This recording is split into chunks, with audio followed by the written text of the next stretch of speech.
Howdy. Howdy. Welcome, Scott, to Cinequest. Yes. Welcome back to Cinequest. And now we have our first Cinequest guest.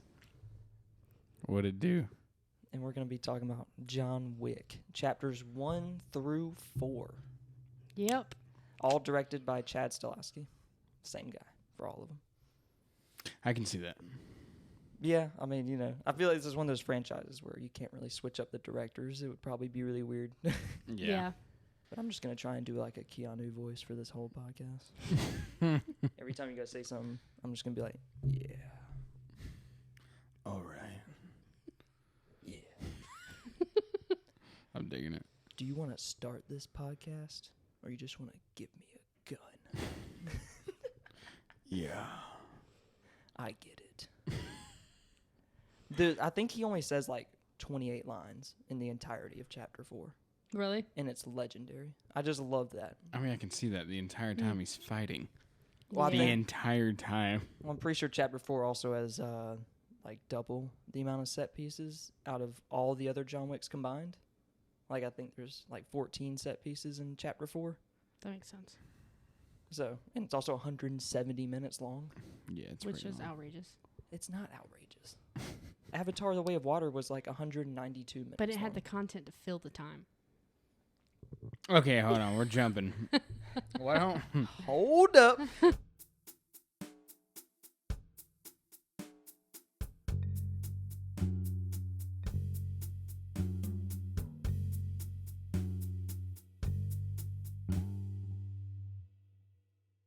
Katie, Wait why a don't minute. you tell us about what you did like about John Wick?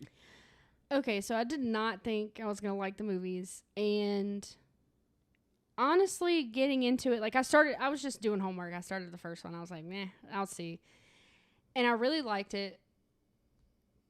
I really liked, I don't know the actor's name, but the son. Yeah. He plays, It's the guy from Game of Thrones. yeah, he's in Game of Thrones. Who loses his balls. Yeah. Old Theon. Yeah, Theon. I was trying to say Theo. I was thinking Theo Vaughn instead of Theon. Jeez. Jeez. But no, I really liked it, and it had a gripping story. Honestly, could have stood alone.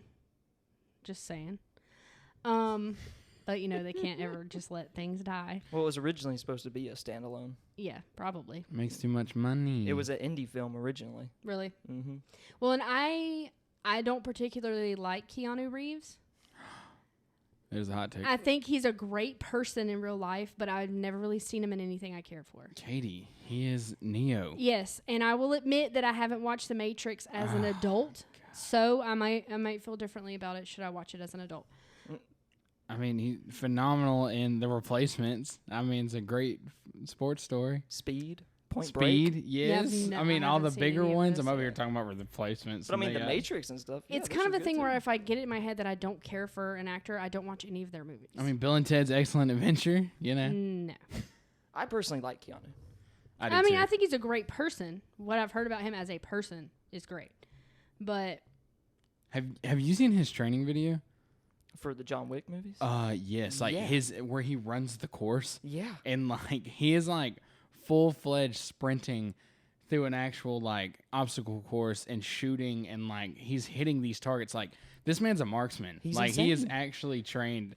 If shit hit the fan, Keanu Reeves would survive. That's all I'm saying. He also invented his own kind of like flip reload that's actually faster than the training reload they taught him. And he started it in chapter 3 Parabellum, where he would like flip out the magazine, then slap another one back in at the same time. That's pretty cool. And apparently they were timing him, and he was actually quicker while doing that than doing the certified 'cause- training one. Probably because that's what he does. Like when he's doing the speed courses, like he does his own, and so he's getting faster and faster at it. It's so. insane. Apparently the director noticed it and was like, "What are you doing? What is that you're doing?" And he's like, "Oh no, it's just a flip reload. You know, it works." And he was just like, "Why is it faster than the actual like regulation reload?" Which I mean, he did all that shit. Like the stunt in chapter 4 where he is drifting around a group of people while shooting a gun. Yeah. He did all that in real life. Like Yeah. he actually trained to do that. And I mean, he did all the car stuff in chapter 1 too. But I mean that alone will make it stand out, definitely against other movies. mm-hmm. But it's definitely just an action flick. Like, See, I'm on the opposite side of this. I completely get people's rationale about, the John Wick movies are just action, like gun porn, like, they're just action films. But I think there's like a really lot more depth to them than there really is. I mean, there is the whole backstory with like the coins and all the groups and The lore. the different levels. There is a lore behind it. But it's mostly just action. See, I was going to say, though, I felt more or less, with all the stuff going on with the groups and stuff, I felt more or less the connection with John Wick and his struggles as the whole losing his wife. In the first one, yes. Yeah, but you can see that he is still dealing with this into the second and the third. You still see that. It gets brought up multiple times, what kind of man he wants to be. And it just, I don't know. I was kind of connected with that. Yeah, that's kind of what I got out of it, because when I first watched him, I liked him simply because great action. I love Keanu doing all of his own stunts, doing all of his own action. The fighting was unique, and for its time, when the first John Wick came out, that had really never been done before. That kind of action. It looked really good. Yeah, like the whole takedowns and mixing kung fu with guns and martial arts. It was all really good. But then when I rewatched him, I noticed that there's like a specific theme for each individual movie, and it kind of reminds me of Francis Ford Coppola talking to Elia Kazan, which is the director of like A Streetcar Named Desire and On the Waterfront. He said, when you make a movie, take one word that is the driving force behind the whole movie, and if you ever have any questions or ever have anything that you want to go back to when directing a scene or anything, just think about that one word. Does it go back to this one word? And when I was rewatching the John Wick movies, I realized they kind of go with that formula. Like the first one is just revenge. Yeah. It's simply a vengeance story because he lost the only point of like innocence that he had left in his life that he was using to grieve his wife. It was the puppy. Second one, it's reflection. Because I don't know if you noticed, but the entirety of John Wick Chapter 2, he's framed with mirrors. Even the final scene, like the final fight in all of Chapter 2, is that modern art museum, and it's the reflections of the self. Mm-hmm. And it's about him fighting with that, dealing with his regular civilian life and going back into the hitman life, where he's like fighting himself. And then the third one, it's remember. Because in the third one, the only reason he's staying alive is because he's trying to keep the memory of his wife alive. And he tells that to the guy when he has to cut off his ring finger. Yeah. He's like, I'm only living to remember her. And then I think the fourth one is Requiem, because Requiem, it's like a mass for the dead. And that whole cathedral scene when he's talking to Donnie Yen in the church, and he's just like, I hope she hears me. And he's like, what if you're wrong? It doesn't matter. He just wants to talk to his wife. And by the end, he's just like, I just want my tombstone to say loving husband. He doesn't care about being the hitman. Right. He just wants to be John Wick again the way he wants to live his life, that little slice of life that he had for the short amount of time. So I don't know. That's kind of the way I looked at the John Wick movies. Is like they are definitely action films, and they have a lot of centerpieces and a lot of set pieces. But I really do think there's like extreme depth to him, and I think the character himself is extremely complex. I think he is. That's definitely something I agree with. I really think he is a very complex character, and that's what added to my interest. Like I said, I love action movies, but if that wasn't there, the drive wasn't there for that, you're right, I would have been just another action movie. Yeah. And I kind of felt like the third one, I'm just saying this outright, the third one to me was my favorite. Parabellum. I like Parabellum. Yeah. I really liked the whole, just everything about that movie was, Casablanca stuff was good, and the dog stuff. Right. And the fourth one, I do like it. We did not finish it. But it almost got to the point to where I felt like I was seeing the same scenes. The same combat over and over again. It was the same. And it just felt like it wasn't moving, and it wasn't moving, and I was like, ugh. Just get to the point. Yeah. Granted, I had to go to bed too, and we cut it off then. But that seems to be a lot of people's complaints about with John Wick is like, I don't know. I just remember when 4 came out, there were a lot of people that didn't like it because they have that kind of stagnant look to it where they say like, oh, I've seen chapters 1 through 3. I've seen all this stuff. I've seen the dog fights. I've seen the dog foo. I've seen the car foo. I've seen all this. And they just don't really care. And then you have some people who are, they actually sit there and like analyze each set piece, and they just sit there and just like, oh, this is so intricate. They added dragon breath into this scene. They got him drifting around groups of people and going through the Arc of Triumph. Oh, there was definitely some cool scenes. Like I noticed the dragon's breath. Yeah. And this is the one where he was driving around the what is it called? The Arc of Triumph in Paris. Yeah. Yeah, that was a really cool scene. Yeah. And those are two things that were kind of different in it. It was just what you can call us, those people.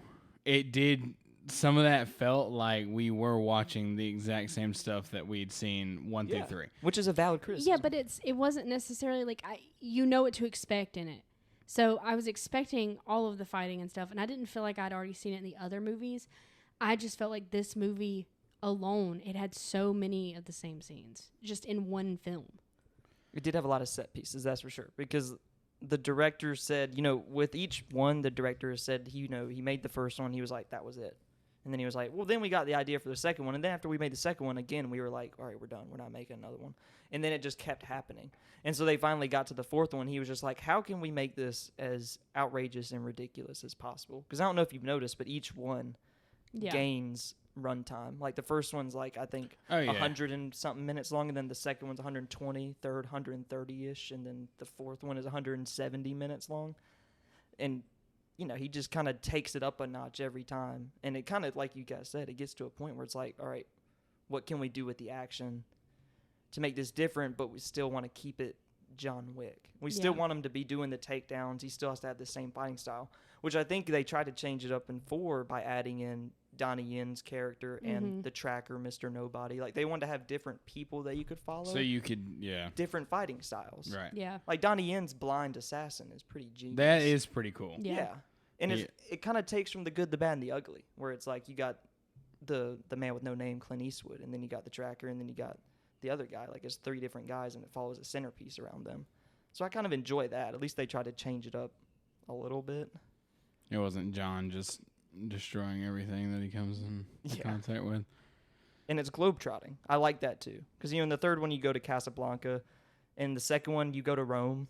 When he goes to Rome, that guy is actually Django, the original Django, that he sees in Rome. And he's like, are you here for the Pope?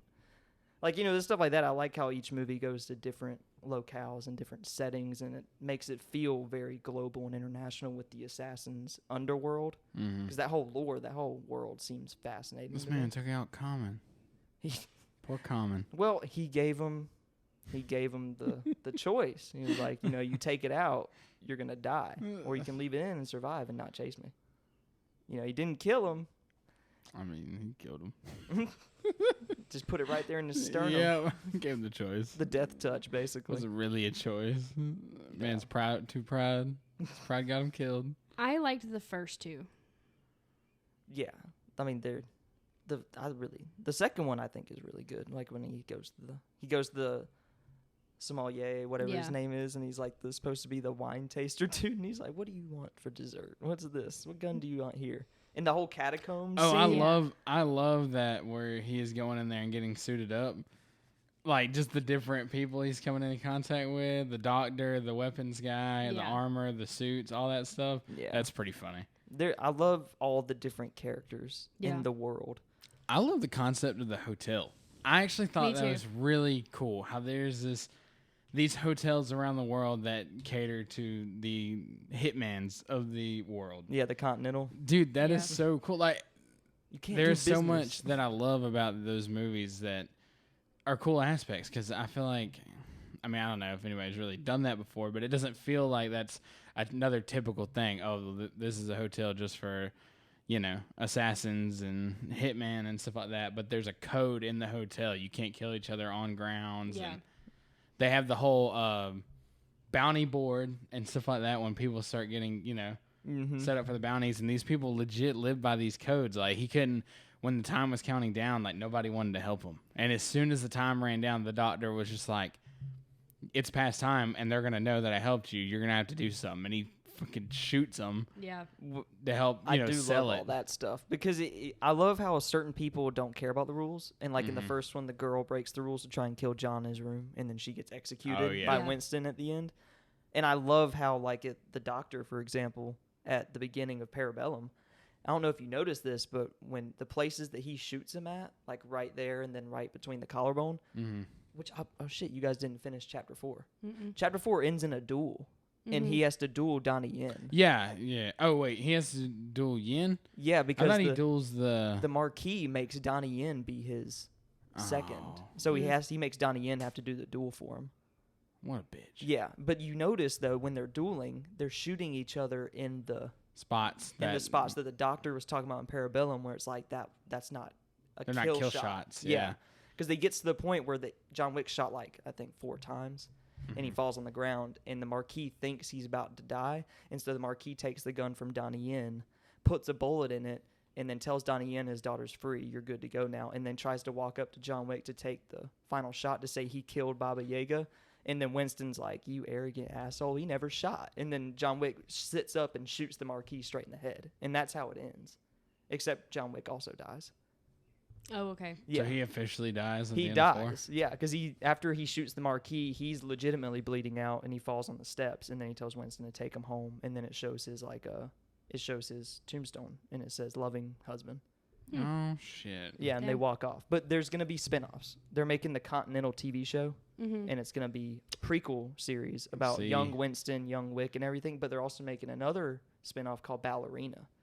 And it's starring Ana de Armas. Oh, okay. And she's going to be one of the female ballerinas that's in the house, the Russian house that he was trained in. She loses her family, goes rogue. These could be good. I would probably be more interested in the ballerina one just because I liked that storyline. And I'm more of the Continental type of guy. No, I don't care about that. Yeah, I will not be watching the Continental TV show. My Ballerina goodness. sounds interesting, though, because Ana de Armas seems to be on an action kick because she was in No Time to Die with Bond movies. And then she was also in The Gray Man with Ryan Gosling. Yeah. So she seems to be on this little action movie kick she's got going on.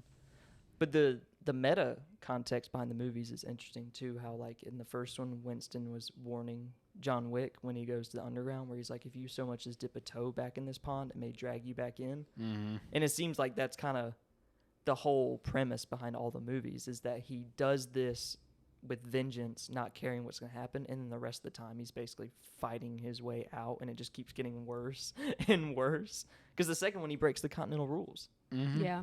He doesn't even give a shit, because he's like, I'm going to fucking kill you, dude. I like Winston. Me too. He's one of my favorite characters in it. Even though he does, he pisses me off when he betrays John, you know what I mean? But it's like he had to betray John, but it ended up backfiring on him anyway because it didn't matter because they ended up trying to take away his hotel anyway. So it was kind of like you tried and you failed and all you did was betray a friend, which it worked out, in the end. Who was Winston's like right-hand person? Sharon. Yeah, he was pretty badass. I liked Lance him. Reddick. Yeah, I liked R.I.P. Yeah, he was great. He and passed away. His connection with the second dog Yes. was cute. Named Dog. Yeah. The thing I think about with Winston in Chapter 3 is I don't think he knowingly betrayed John Wick. I think he knew John was going to survive. I was going to say that. Yeah. But he did that to keep his hotel. Yeah, and I was think going to that's say why- that. And I think that's why the Marquis kills Charon at the beginning of Chapter Dude, 4, because he knows he wasn't going to kill John. He's like, I shot at him. He's like, yeah, but no shit. He's not dead, buddy. Yeah. Like, you can shoot at him all you want, but you didn't kill John Wick. See, that was upsetting. That was a hard death a little bit. I thought Winston was going to eat it at first when I saw it in the movie theaters, and I was shocked that they actually killed Charon. Yeah. Well, make him live with it. Yeah. You can tell that was worse because it was fucking with Winston. Yeah. Definitely much more of an impact than actually killing Winston, because the whole time he was sitting there expecting to Well, die. and like you said, the audience I think did too. Audience was like, "Oh, this is it. Winston about to get it," and he shoots the other man. You're just like, "Oh no, not him! Shoot Winston! No, Winston's supposed to die." I absolutely love all the metaphors and symbolisms they put in these movies too. Like Charon, who dies in Chapter 4. That's like the boat carrier for the river Styx in mythology. And then you have like the reference to Dante's Inferno in Parabellum, where the tall guy at the beginning, before the time is run out, tries to kill John in the library. Yeah, the basketball. That's a basketball player. Yeah, he's a basketball player. I don't know his name though. I don't remember his name either. But he was reading Dante, Mm-hmm. and if it's kind of funny that the movies seem to progress kind of like Dante's Inferno, where he's going through the layers of hell and he's just getting deeper and deeper into it. But it seems like all the movies have a very mythological story kind of vibe to them. Because even the fourth one, I think, feels like Homer's Odyssey. Like, it's so long and he's just trying to get to his end goal. And he's seeing all these different foes and everything. Yeah. Yeah. A lot of symbolism in them, which I enjoy that a lot when movies do stuff like that. I don't know. I feel like I need to go back and rewatch them. I feel like they're the type of movie that every time you watch it, you get something new out of it. Yeah. They're not just what they are. Yeah, that's how I was. Because when I first saw them, I was kind of like that. Where I was like, fun action movies. Good. Yeah. But then when I rewatched them, I actually liked them a lot more. Because I rewatched all of them leading up to Chapter 4 coming out in theaters. Because I knew I was going to see it in theaters. And on rewatch, I was like, these are so much better than I gave them credit for originally. You notice more stuff. Like you said, it's something that if you rewatch it, it's better. Like, I love all this stuff with what's the guy's name that's in Chapter 1? Who is, the guy who ties the guy gets the car sold to him and he punches the son. Oh, He's in a lot of 90s Yeah, movies. Charlie. I know who you're talking about. He was in like Romeo and Juliet and Yeah. all that. I loved his character. His character was funny. Oh, dude, it was funny as hell when he was like scared shitless. He was like, "Whose car is this?" And he's like, "Oh boy," you could just all over his face is like, "You done fucked up. You done fucked this and up." then he hits him, and he's like, "I'm gonna tell my father or whatever." Blah. And he's like, Go tell your dad. He's Go got ahead. something way worse coming for him. Yeah, that was one of my favorite parts about the first one is that the son has no idea who he fucked with, and even his dad knows who it is. But the son is like, "I can't believe you just hit me. I'm gonna tell my dad." And he's like, "Okay, what? He's gonna know why when Your you tell dad's him." gonna hit you. Oh, yeah. You tell him. Yeah, and then the dad, as soon as he calls him, he's like, "Did you strike my son?" And he's like, "Yeah, he stole John Wick's car." And he immediately was like, like, "Oh, shit." and hung up the phone. Well, and I like too, like he busts all this shit out of concrete, and then he's burying it when he gets something else thrown in his face. He's like putting it back under concrete, and then he's like, "Well, guess I'll have to dig it back out." Yeah, it's so sad because at the beginning of Chapter 1, you see her coffee mug. He never leaves it. It just sits there on the counter next to his every morning, and it has the Daisy on it. And then he sends the dog. She sends the dog to him named Daisy, and Daisy's collar and everything has a daisy on it. Ugh. And then the dog gets killed, and he puts the collar on the bedstand next to like her necklace and stuff. And it's just like, Jesus, this man just adding another one to the table. just can't catch a break, dude. In the beginning, like the way that they created what John Wick was and becomes again, you know what I mean? I liked that aspect because, yeah, we've seen Hitman movies, we've seen assassin movies and things like that, but this man they make him so feared that you're like, this man is a monster. And then all the action and you see how much of a badass he is, like, that was a cool thing for me because, like I said, and I'm not hating on anything else, but, like, you watch the Hitman movie, you're like, oh, he's a badass. Like, he's a part of this. He's just a hitman. Right. Yeah. And it's like... Because that's what he said. He calls him the Baba Yaga, and he's like, the boogeyman? He's like, no, this is the man that you send to kill the boogeyman. Yes. Like, this is the most feared man ever. Yes. Right. I love movies like that have characters that are like, have their own kind of lore to them within the realm itself where people hear about them and they're just like, oh, shit. Yeah. It's so over the top that you enjoy it. Mm-hmm. Like, this is so... dramatized about what he is. Like, people are like literally shitting their pants at the thought of this man, and it's like this is gonna be such a great thing to see of what kind of monster they are about to unleash. Well, it's kind of like that thing, like the word of mouth thing, where word of mouth just travels and it just keeps expanding and it becomes a tall tale. Because when you're actually watching the John Wick movies, I mean, he's good, he's a killer, he's talented, he can definitely take out some people, but you can also tell that a lot of the stuff has been exaggerated.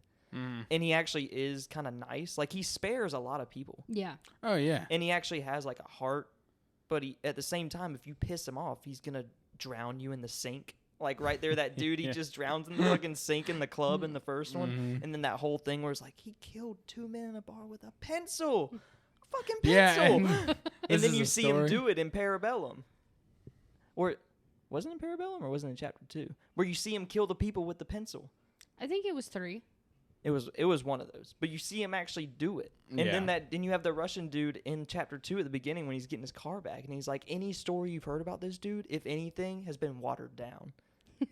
And it's like all these people will just fear for their life with him. But I just love how he's framed. Like in the beginning of chapter 2, he's framed like a damn serial killer. Yeah. Like it's like Michael Myers, like walking through the shadows. Like when the guy's smoking the cigarette and he just pushes the cigarette into his mouth and then chokes him out right there. Well, that's what I'm saying. It's so intense. And like it's funny to see how other characters are reacting to characters that are not taking this as seriously as it is. Yes. Like when they're like, it's just a man. And then the other people are just like, yeah, you'll see that it's just a man and what just this man can do to anybody he wants. Mm-hmm. When they're at the red circle and the son still doesn't realize who John Wick is. Yes. And he's like, you fucking scared? And he's like, no, but you should be. And he like takes the champagne bottle from him. He's like, fucking child, I have to babysit you. This man's going to kill you.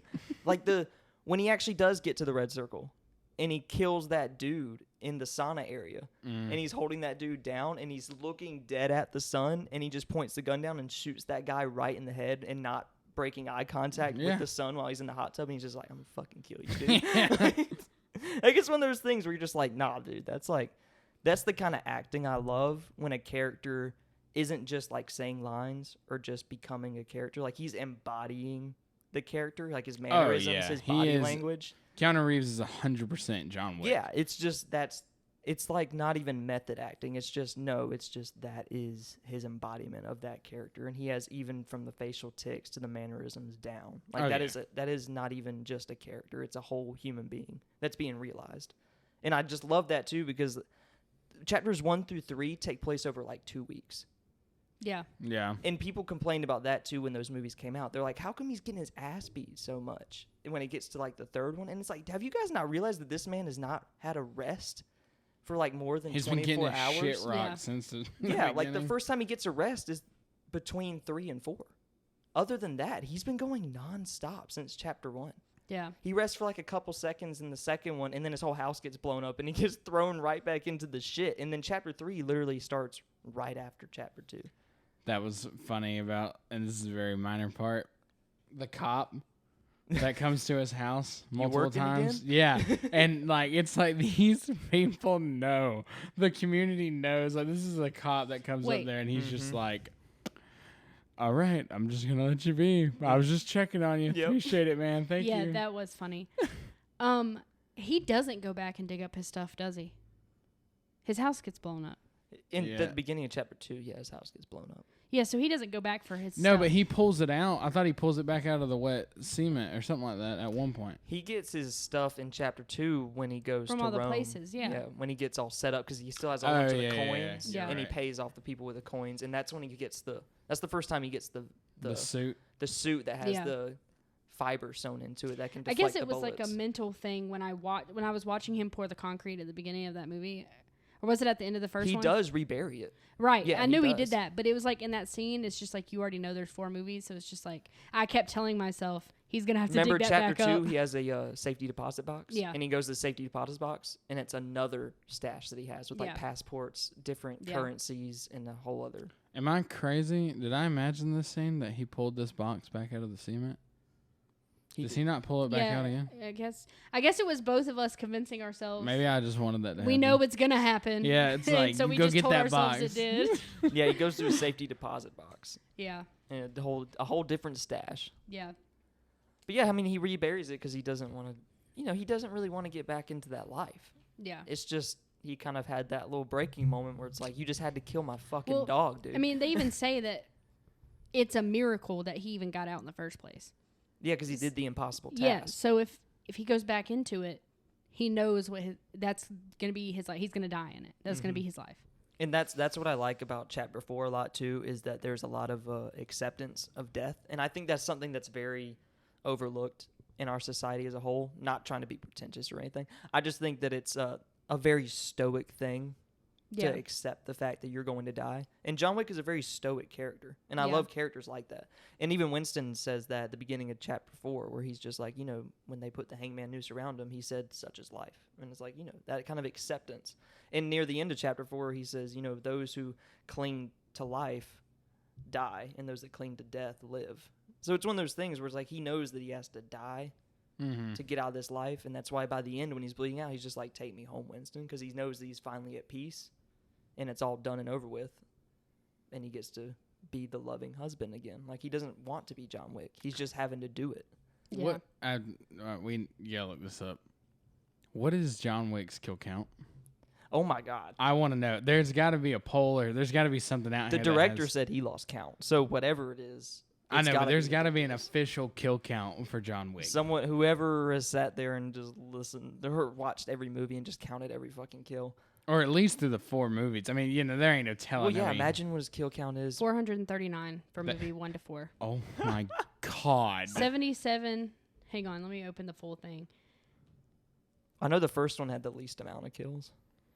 Yeah, but the fourth It's estimated that he killed 140 people in chapter 4, 94 in chapter 3, 128 in chapter 2, and 77 in chapter 1. Yeah.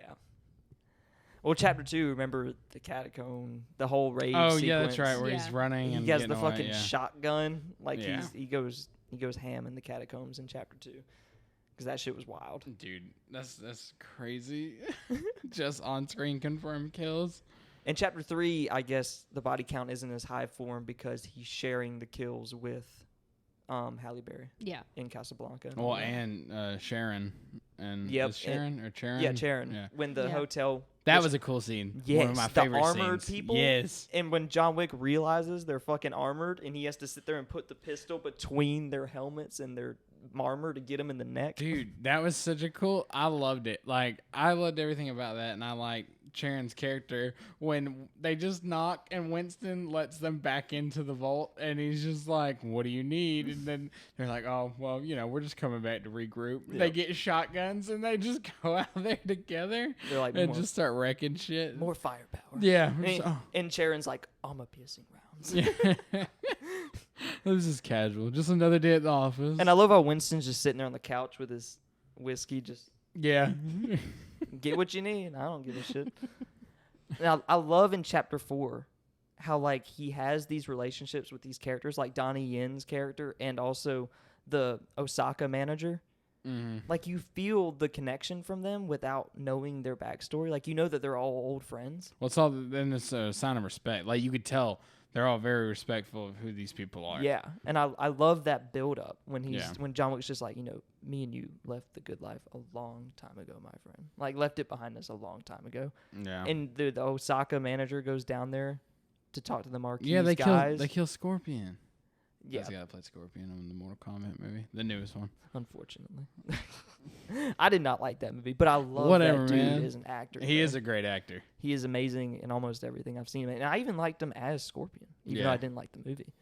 But I mean- that whole Osaka showdown, when the guys are like, he's like, give me your guns, and they're like, nah, fam. And then they all got the ninjas come out with the arrows and Oh yeah, everything. they get like just suited up and like do what they need to do. Oh, yeah. But they get ran through, boy. They are getting wrecked out there. All them guys come in there, and it's just one after another. Everybody's just dropping. It was great seeing that shit go down, though. Yeah. And seeing it all build up, and then you got to see Donnie Yen use his little sensors as the magnets and taking people out blind with a gun. Oh, and Donnie Yen and John Wick's fight where it's quiet, and he's like, "John, are you dead?" Mhm. And he's just laying there, and he's not moving. And then all of a sudden the glass cracks, and he just starts going crazy again.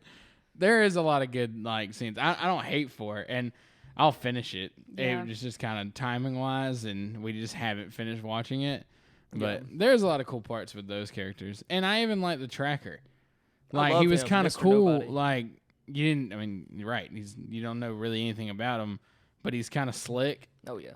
And yeah, his fighting style is a lot different than the others. When he keeps saving Wick because he's like, your price tag isn't high enough. Stay Yeah, alive he's for just me." waiting, yeah. He's literally just poaching him, like just trying to get him to just get a little bit more expensive so I can kill you and cash in. Like that's such a great concept for a character. And did you guys ever get to the staircase sequence? I don't think so. Oh, it's near the end.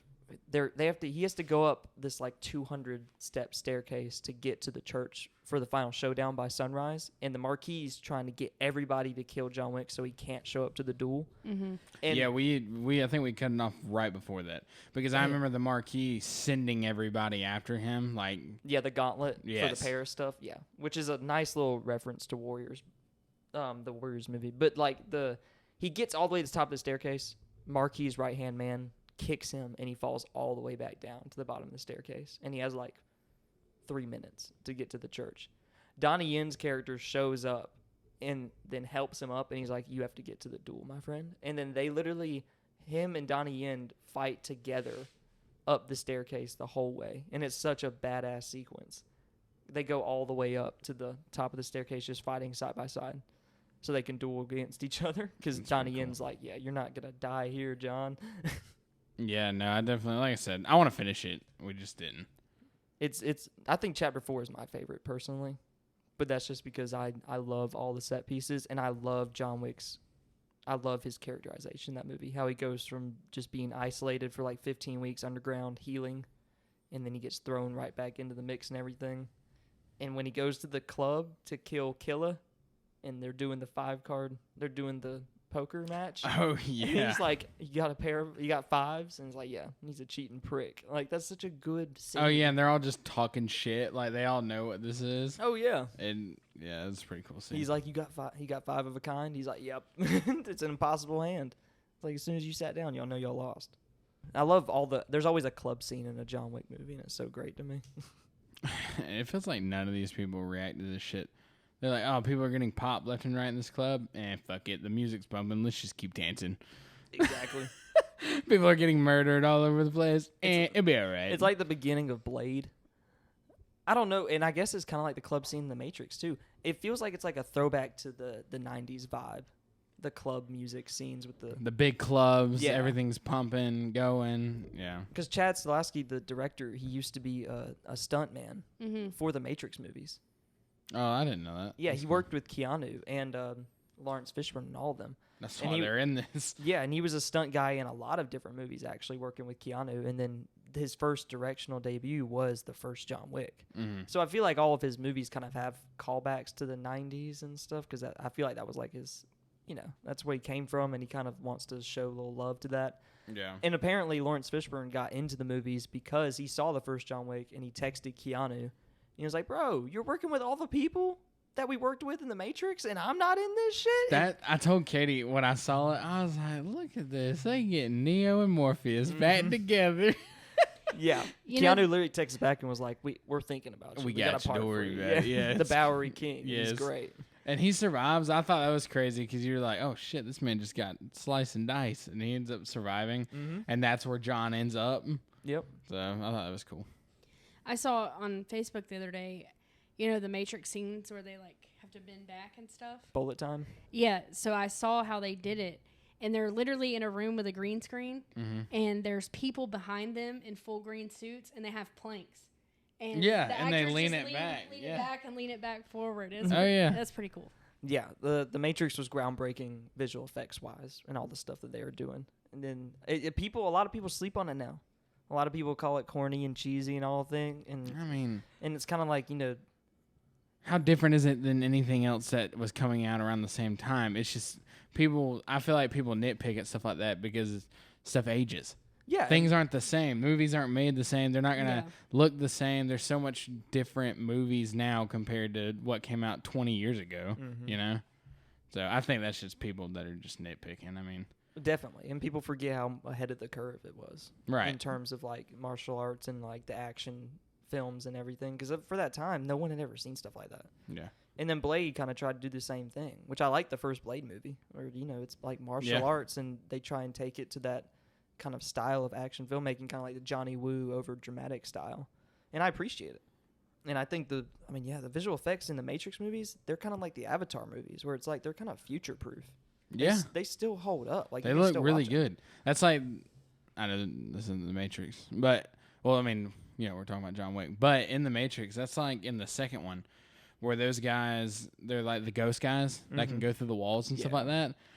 That I watched it not too terribly long ago, and if I remember correctly, those scenes where like all the visual effects with that, like them going through the walls and stuff, it doesn't really look like cheesy CGI. It looks great. Like it looks really good. And don't even talk about the whole fucking highway sequence. Right. Like, that is one of the best action sequences of all time. That is probably one of the best actions. The highway chase scene, and they're all chasing each other. And they're It's jumping on the phenomenal. trucks and everything like that. Yeah, Phenomenal. it looks really good.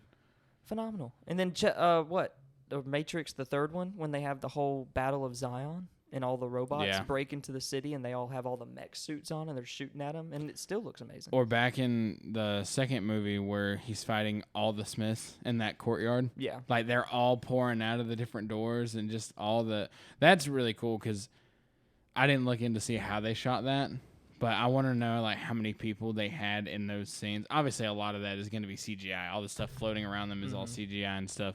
But how many, like, actors did they have, like, coming at him and stuff? There was a lot of CGI in that scene, and that's one of the scenes that people complain about the most, actually. Really? But people don't realize that it also has a lot of analog filmmaking that's very impressive. They do have a lot of people in Smith suits, and the whole camera is doing, like, one take going around them as they're fighting. Yeah. And they do have CGI people in the mix, but there's also still real people fighting in a one take as the camera is spiraling around them continuously, which, I mean, you know...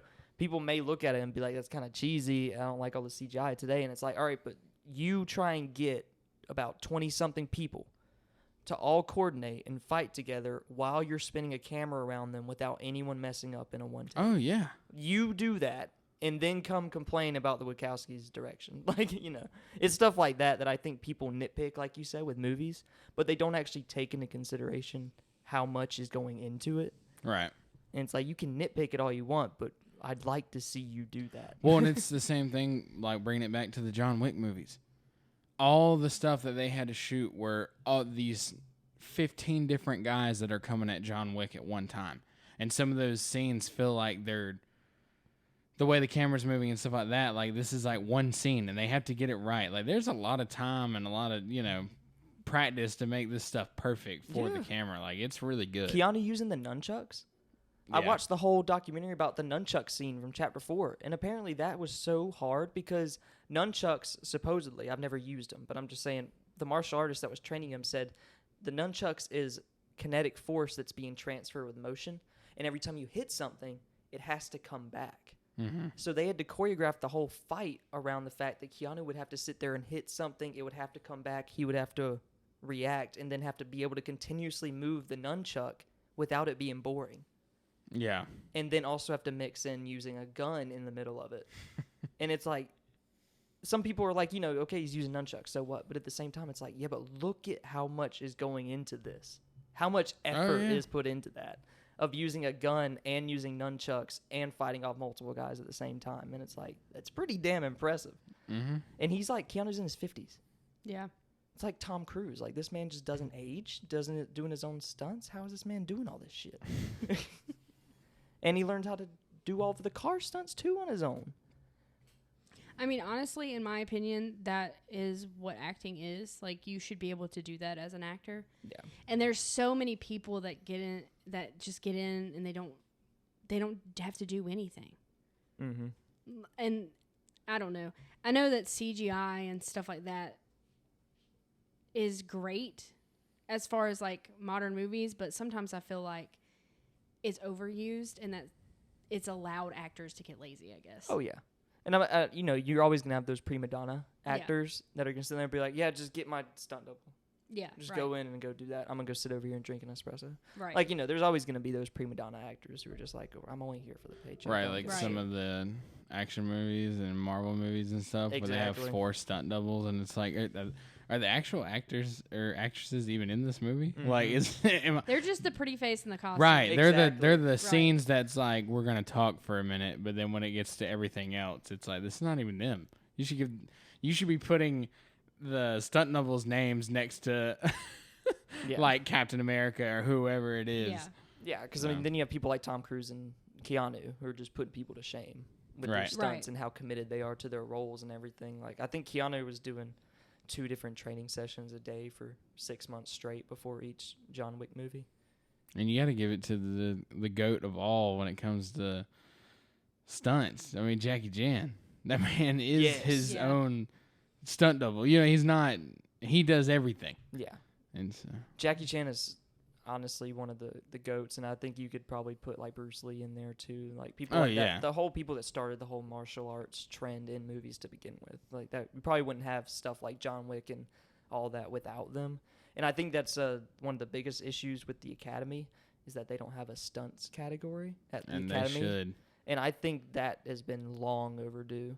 Like why? Like Tom Cruise doing the first ever Halo jump in Mission Impossible Fallout live on camera, and he did it 99 takes and then had to be taken to the hospital afterwards. It's like this much effort, and you guys can't just have a stunt category awards at the Oscars.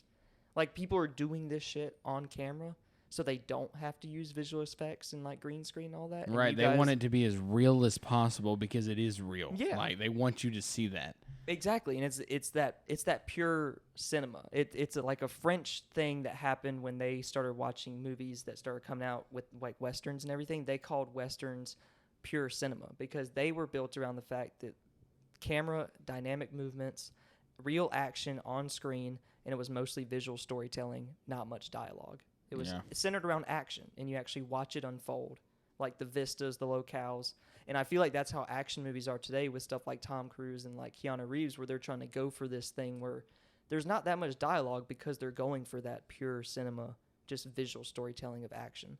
And I feel like if movies, since they are a visual medium, if that is something that has been around since like the 50s and 60s with counterculture and the French movement, and they're like, this is pure cinema, how is the Academy going to sit there and be like, yeah, but we're not really going to honor action movies? Like, we'll give you best sound design, maybe.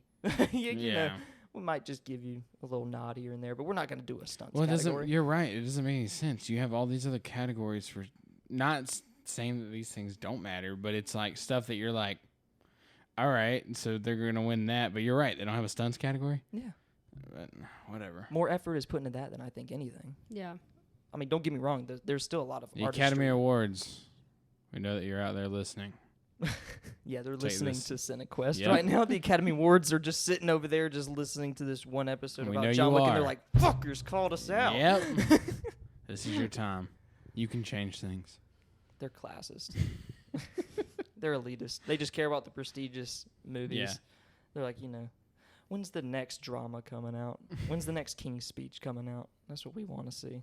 Actually, I'm not gonna shit on the Academy too much. They actually did give Top Gun Maverick like a lot of nominations and Avatar: The Way of Water. So I think they do give nods to like action stuff and everything. But I'm just saying the stunts category is something that's long overdue, I feel like.